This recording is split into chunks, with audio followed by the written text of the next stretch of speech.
그러므로 우리는 들은 것에 더욱 유념함으로 우리가 흘러 떠내려가지 않도록 함이 마땅하니라. 천사들을 통하여 하신 말씀이 견고하게 되어 모든 범죄함과 순종하지 아니함이 공정한 보응을 받았거든 우리가 이같이 큰 구원을 등한히 여기면 어찌 그 보응을 피하리요. 이 구원은 처음에 주로 말씀하신 바요 들은 자들이 우리에게 확증한 바니 하나님도 표적들과 기사들과 여러 가지 능력과 및 자기의 뜻을 따라 성령이 나누어 주신 것으로서 그들과 함께 증언하셨느니라. 하나님이 우리가 말하는 바 장차 올 세상을 천사들에게 복종하게 하심이 아니니라.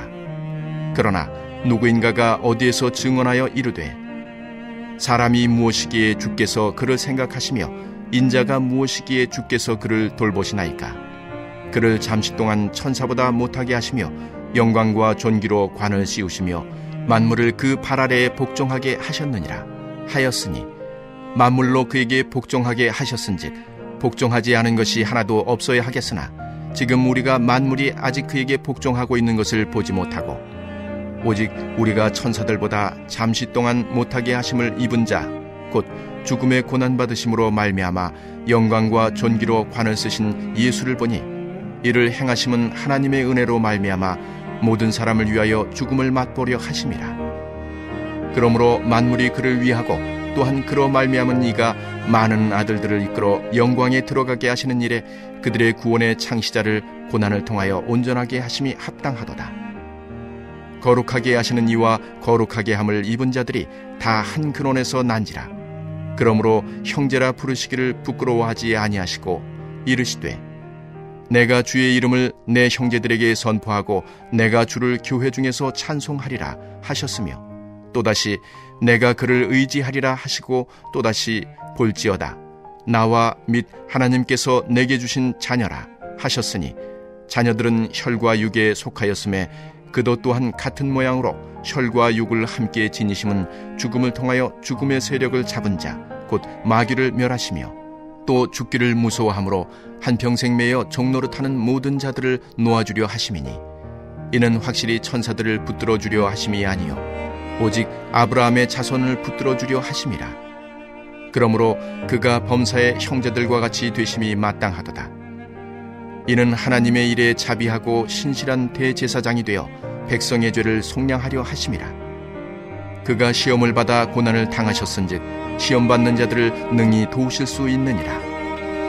아멘.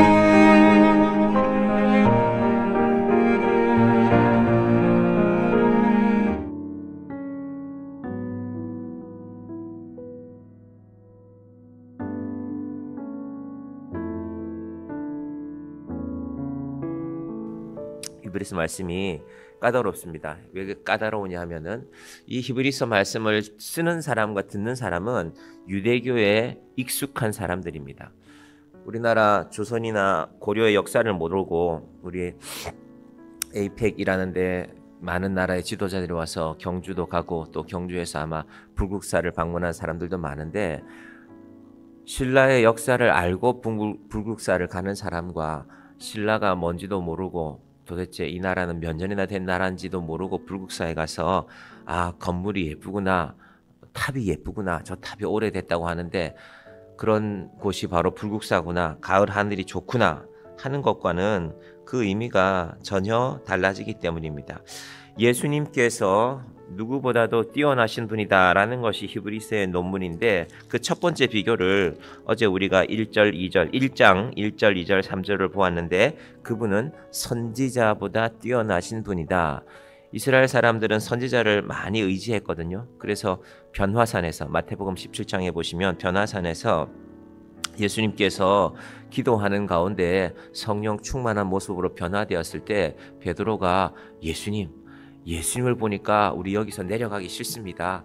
그리고 여기다가 모세를 위한 집도 하나 짓고 엘리야를 위한 집도 하나 짓고 다 이스라엘 사람들 마음에는 그들이 선지자들이거든요. 그리고 주님의 집을 짓고 모세의 집도 짓고 엘리야의 집도 짓겠습니다. 대표적인 선지자들을 그러니까 모세는 모세 오경을 기록하여서 이스라엘 사람들에게 준 사람 엘리야는 모세 오경대로 이스라엘 백성들이 살아가는가를 하나님이 보내신 많은 선지자들이 있었는데 그 중에 제일 뛰어난 사람, 마지막으로 예수님을 같은 반열에 두는 것입니다. 예수님, 알고 보니까 예수님 참 대단하신 분이네요.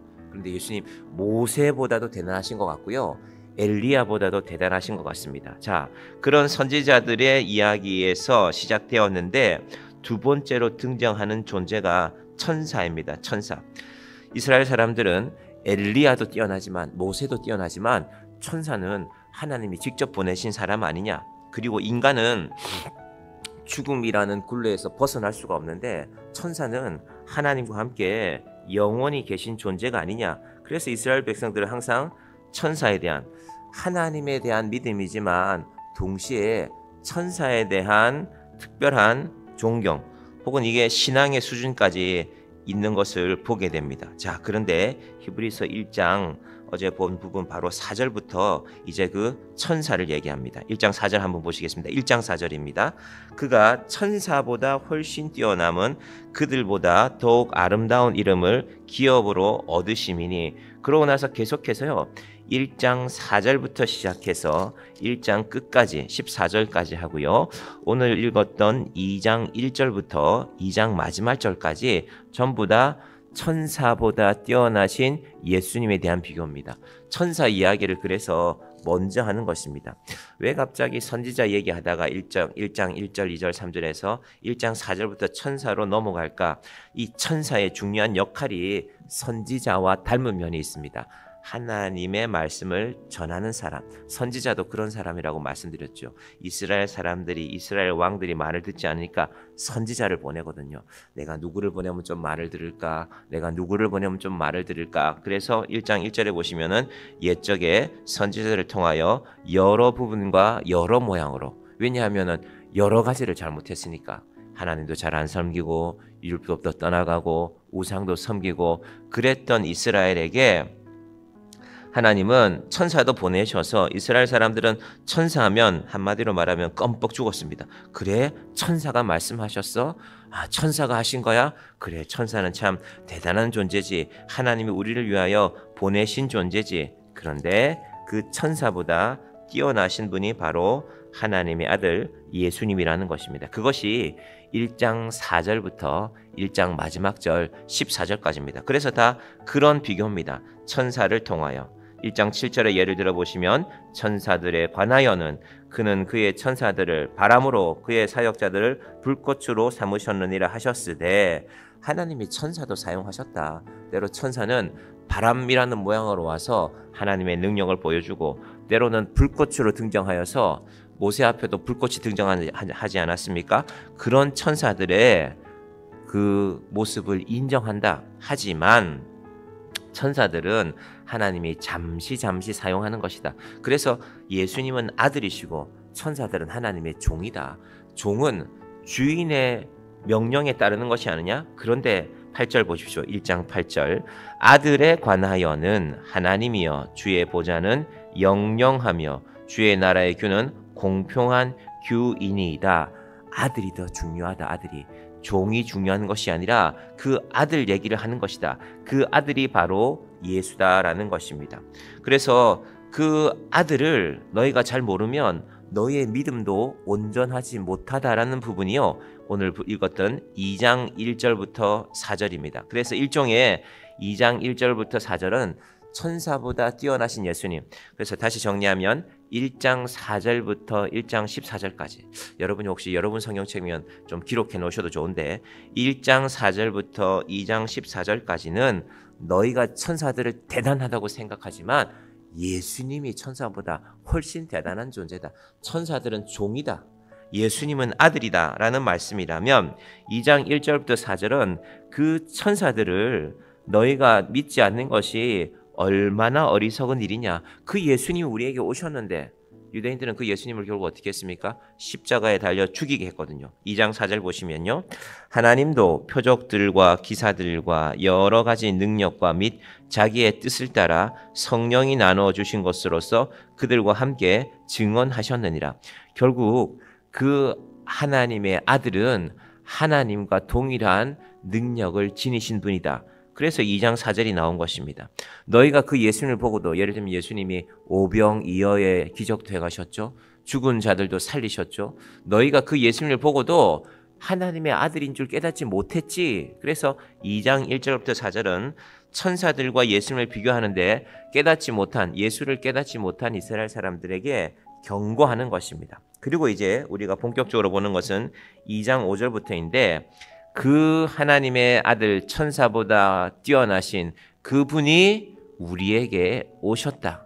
하나님의 아들이 사람이 되셨다는 것입니다. 그래서 제가 히브리서를 성탄절이 다가오기 전에, 기쁘다 구주 오셨네라는 찬양을 부르기 전에 왜 예수가 오심이 기쁨인지, 왜 예수가 오심이 우리 인생 가운데 제일 중요한 일인지 말씀드리는 것입니다. 오늘 사실은 2장 그 부분을 다루려고 했는데 전반부 설명이 기다려졌는데요. 자, 히브리 사람들이 천사를 얼마나 중요하게 생각하지만 정작 너희들 천사가 전한 말은 잘 안 들었잖아. 사도행전 7장을 기억해 보시면요, 7장 53절에 이런 말씀이 있습니다. 너희는 천사가 전한 율법을 받고도 지키지 아니하였도다 하니라. 스데반이 한 말입니다. 스데반이 이제 순교 당하기 직전입니다. 온 예루살렘 사람들이 돈을 들어서 스데반을 치려고 할 때 사도 바울은 곁에 서 있었죠. 그때 스데반이 한 말입니다. 이 스데반의 말을, 그 배경을, 앞뒤를 보면요, 아, 스데반 이 말 때문에 돌 맞아 죽는구나. 감히 네가 천사를 이야기해? 우리가 천사가 전한 말을 안 들었다고? 천사가 전한 말을 안 들었다는 말은 하나님을 믿지 않았다는 말과 똑같거든요. 그래서 스데반이 돌에 맞아 죽습니다. 이만큼 천사라는 존재는 중요합니다. 그런데 그 예수님은 천사보다 훨씬 뛰어나시다. 자, 예수님이 사람의 되심이라는 부분을 잠깐 말씀드리고 2장 오늘 끝까지는 하지 못할 것 같습니다. 자, 이 예수님이 우리에게 오신 사건이 중요한데 이걸 성육신이라고 합니다. 하나님의 거룩하신 아들이, 거룩할 성자인데 육신을 입고 이 땅에 오셨다. 이걸 이제 라틴 말로는 인카네이션이라고 부르는데, 사람으로서는 할 수 없는 일인데 하나님이 오셨다는 것입니다. 먼저 빌립보서 2장 6절과 7절 두 절 말씀을 읽어드립니다. 이 성육신에 관한 부분 가운데 빌립보서의 의미입니다. 그는 근본 하나님의 본체시나 하나님과 동등됨을 취할 것으로 여기지 아니하시고 오히려 자기를 비워 종의 형체를 가지사 사람들과 같이 되셨고, 이 자체도 예수님에 대한 설명이 많은 의미가 담겨 있지만, 그런데 왜 굳이 예수님이 사람이 되셨는가? 이거 2장의 핵심 질문입니다. 왜 굳이 예수님이 사람이 되셨는가? 오늘 제가 본문에서만 찾아드릴게요. 2장 9절 먼저 봅시다. 2장 9절. 오직 우리가 천사들보다 잠시 동안 못하게 하심을 입은 자, 곧 죽음의 고난 받으심으로 말미암아 영광과 존귀로 간을 쓰신 예수를 보니 이를 행하심은 하나님의 은혜로 말미암아 모든 사람을 위하여 죽음을 맛보려 하심이라. 앞부분 문장이 너무 길고 이게 쉼표단답시 너무 길기 때문에요, 마지막 문장만 보십시오. 모든 사람을 위하여 죽음을 맛보려 하심이라. 여러분, 하나님의 약점이 한 가지 있습니다. 도대체 하나님의 약점이 뭘까? 하나님의 약점은 죽으실 수가 없다는 것입니다. 목사님이 아침에 말장난을 하시나? 잘 생각해 보십시오. 하나님은 죽으실 수가 없기 때문에 하나님이 우리를 구원하실 때, 얘들아, 이건 이제 성경에 나오는 내용 아닙니다. 하나님이 이런 입장이 되지 않으셨다는 겁니다. 얘들아, 너희들은 죄로 인해서 죽을 수밖에 없어. 내가 성경을 줬지 않냐? 열심히 좀 구약 성경을 노력하고 지켜봐라. 너희가 열심히 노력해서 95점 이상 되면 내가 합격시켜 줄게, 구원시켜 줄게 라고 하지 않으셨습니다. 하나님께서 얘들아, 내가 아들을 보내겠다고 하셨습니다. 그 아들이 뭘 맛보는가? 죽음을 맛보는 것입니다. 하나님의 유일한 약점이라는 표현이 이상하지만 그분은 죽지 않는다는 것입니다. 영원히 사시는 분이기 때문에, 영원히 사시는 분인데, 그러나 모든 인간은 죽음 아래 놓여있기 때문에 우리에게 너희들 좀 잘해봐라, 열심히 성경 읽고 천국으로 좀 올라와봐라 하지 않으시고 죽음의 자리로 내려오신 것입니다. 그것이 히브리서 2장이 성경 전체에서 오직 이 부분에서만, 히브리서 2장에서만 이 내용을 설명해 줍니다. 근데 이걸 놓쳐버릴 수도 있습니다. 말이 까다롭거든요. 그래서 히브리서 2장을 우리가 잘 점검하고 가야 됩니다. 좀 더 가볼까요? 제가 절만 말씀드릴게요. 2장 9절과 첫 번째가 있고요. 나머지는 2장 14, 15, 16, 17, 18에 각각의 이유가 있습니다. 이유는 무슨 이유냐면은 왜 예수님이 이 땅에 오셨을까? 왜 하나님의 아들이 사람이 되셨을까의 이유입니다. 14절도 한번 볼까요? 14절 보십시오. 자녀들은 혈과 육에 속하였음에 그도 또한 같은 모양으로 혈과 육을 함께 지니심은 죽음을 통하여 죽음의 권 세력을 잡은 자 곧 마귀를 몰아시며. 자, 사람은 죽을 수밖에 없는데 사람의 죽음의 시작의 근원에 누가 있는가? 마귀가 있습니다. 에덴 동산에서 아담과 하와가 마귀에게 속았거든요. 그리고 나서 그 이후로 계속해서 마귀는 죽음을 가지고 인간을 두려워하게 하는 것이 사단의 일입니다. 여러분, 모든 종교는 죽음으로 인간을 두렵게 합니다. 기독교도 똑같지 않냐? 기독교도 그런 것 같지만 기독교를 잘 알고 나면 죽음을 이기신 예수에 대해서 말합니다. 여러분, 세계의 모든 종교가 죽음을 이기는 것에 대해서 말하지 않습니다. 죽음의 영광스럽다고 말하는 종교들이 있습니다. 이슬람이 그렇죠. 너희가 이슬람 사람들이 테러를 일으키기 전에 이 일을 하면 너희의 죽음이 명예롭게 될 것이다. 그것이 이슬람의 주장입니다. 그런데 성경은 그렇게 말하지 않습니다. 죽음의 세력을 잡은 자 곧 마귀를 멸하시며. 우리 인생이 대단한 것 같지만요, 마귀의 제일 큰 무기 앞에 우리는 꼼짝도 못합니다. 마귀가 뭐라고 합니까? 너 까불면 죽는다라고 말합니다. 너 까불면 너 육신은 끝이야 라고 말합니다. 그런데 마귀에게 죽음의 권세가 있다면 그 죽음을 이기는 권세가 바로 예수님에게 있다. 그래서 죽음을 통하여 죽음의 세력을 잡은 자 곧 마귀를 멸하시며. 이것이 예수님에게 우리에게 오신 이유입니다. 내일 이 다음 시간 월요일부터는 히브리서 2장에 다른 예수님이 오신 이유들 15절, 16절, 17절, 18절 계속해서 보겠습니다. 여러분, 히브리서 2장은 한 번 읽어서는 잘 눈에 들어오지 않습니다. 그래서 기회가 되시면 듣기도 하시고 읽기도 하시고, 아, 정말 그거였어? 예수님이 사람이 되기 위해서 이 땅에 오신 게 맞는 거야? 2장 9절 기억하시고요. 나머지는 쉽습니다. 14, 15, 16, 17, 18 전부 6개의 구절 속에 예수님이 사람의 되심의 의미가 담겨 있습니다. 죽음의 권세 아래 놓인 인생이 아니라, 하나님, 우리 육신은 죽을 수밖에 없지만, 우리 육신은 연약함이 있지만 나는 죽음의 권세 아래 놓인 믿음이 아니라 예수를 믿는 믿음으로 모든 사람을 위하여 죽음을 맛보시고, 죽음을 맛보신 예수님이 마귀의 죽음의 권세를 이기시고 부활하시고 오늘도 우리와 함께 하십니다. 하나님의 그 놀라운 은혜와 사랑이 함께하는 이 아침이 되기를, 이 하루가 되기를 주님의 이름으로 간절히 축원드립니다. 기도하겠습니다. 하나님 아버지, 감사합니다.